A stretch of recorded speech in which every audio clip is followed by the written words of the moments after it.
Okay, sobrang napakalinis ng lugar na ito. So ngayon ipapakita ko sa iyo guys, napaka gandang bahay.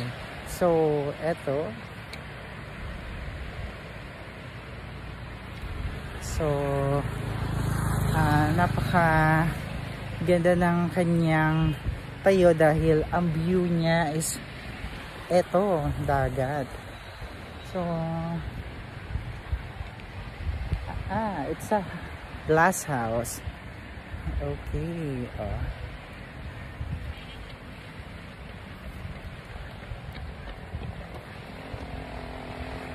And one more. See, actually lahat ng bahay na nandito sa area na to, diretso yan na nakaharap